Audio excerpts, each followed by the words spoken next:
pinakamalaking balita sa nakalipas na 24 oras. Huling Sabado, bago ang Pasko, lagay po ng trapiko sa mga pangunahing lansangan. Sitwasyon sa mga bus terminal at sa Divisoria, sisilipin live.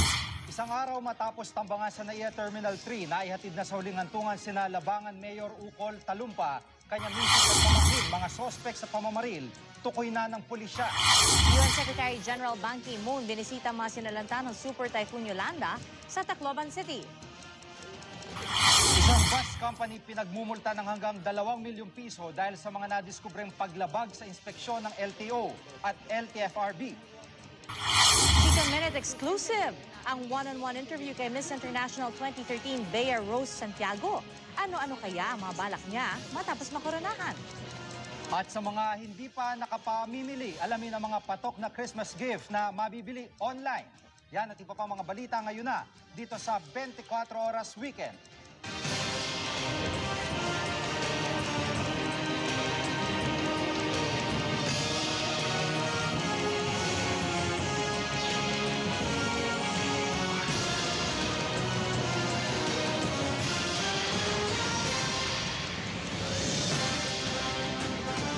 Mga kapuso, mabibilang na nga po sa isang kamay ang mga araw bago magpasko at saan man po kayo mapunta, wala kayong masisilayan kundi paghahanda at kabi-kabilang Christmas gimmick. Tulad po ng bus ride na yan sa Brazil, nagpa-party po yung mga pasahero sa loob habang yung driver po walang iba kundi si Santa Claus. Kumakalat naman po sa internet ang video ng paglalakbay ng laruang Santa Claus at kasama niyang reindeer mula sa lupa hanggang sa outer space. Sa Chile naman, ang mga hayop sa isang zoo nakatanggap ng treat. At dito po sa susunod, UN Secretary General Ban Ki-moon nasa bansa, nag-courtesy call kay Pangulo Aquino at bumisita sa Tacloban City. At exclusive, Miss International 2013 Bea Rose Santiago naka one-on-one interview ng GMA News sa Japan. May special someone na kaya siya? Tutok lang mga kapuso dito sa 24 Oras Weekend. Susunod, ang exclusive one-on-one interview kay Miss International 2013 Bea Rose Santiago. Tutukan yan dito sa 24 Oras Weekend. Salamat Kata, at para po sa iba pang balita mag-log on lang sa aming websites at tumutok din po sa Super Radio DZBB at iba pang stasyon ng RGMA. At sa mga Pinoy abroad, manood lang po ng GMA Pinoy TV, GMA Live TV at GMA News TV International. Mga kapuso, 4 na araw na lang, Pasko na.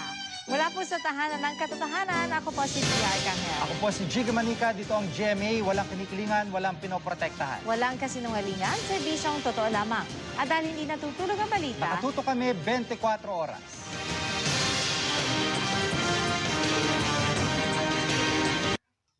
magandang hapon mga kapuso. Narito na po malalaking balita sa nakalipas na 24 oras.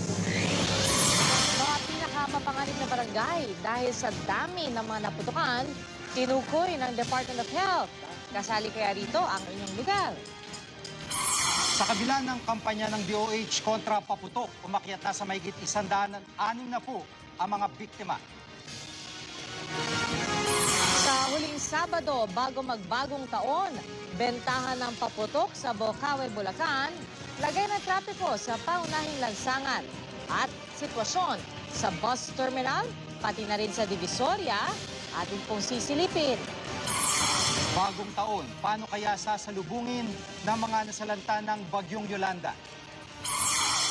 Sa ibang balita, 7 patay sa magkahiwalay na aksidente sa Nasugbu, Batangas.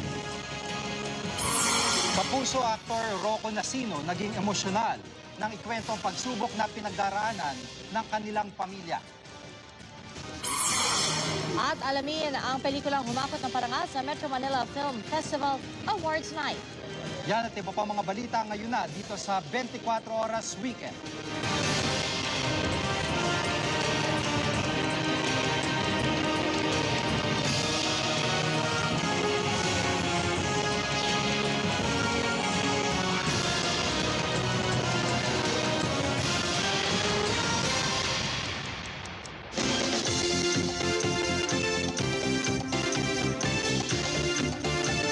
Pitong lungsod sa Metro Manila ang may mga barangay na sinasabing pinakamapanganib na lugar dahil po sa dami ng mga naputukan. Susunod! Mga taga-Eastern Samar. Positibo raw na sasalubungin ang bagong taon kahit di pa tuluyang nakakabangon mula sa kalamidad. Magkahiwalay na aksidente sa kalsada sa Batangas. 7 ang patay, 8 ang sugatan. Kapuso star Rocco Nasino malungkot ngayong holiday season. Bakit kaya? At ang big winners sa Metro Manila Film Festival ngayong taon, alamin. Tuloy ang pagtutok dito sa 24 Oras Weekend. Susunod. Kapuso star Rocco Nasino may pinagdaraanang mabigat ngayong holiday season. At mga pelikulang humakot ng parangal sa Metro Manila Film Festival ngayong taon. Alamin sa pagbabalik ng 24 Oras Weekend. Salamat Kata at para po sa iba pang balita mag-log on lang sa aming website sa tumutok din po sa Super Radio DZWB at iba pang istasyon ng RGMA. At sa mga Pinoy abroad, manood lang po ng GMA Pinoy TV, GMA Live TV at GMA News TV International. Mula sa tahanan ng katotohanan, ako po si Pia Arcangel. Ako po si Gigo Manica, dito ang GMA, walang kinikilingan, walang pinoprotektahan. Walang kasinungalingan, serbisyong totoo lamang. At dahil hindi natutulog ang balita, Nakatuto kami 24 oras.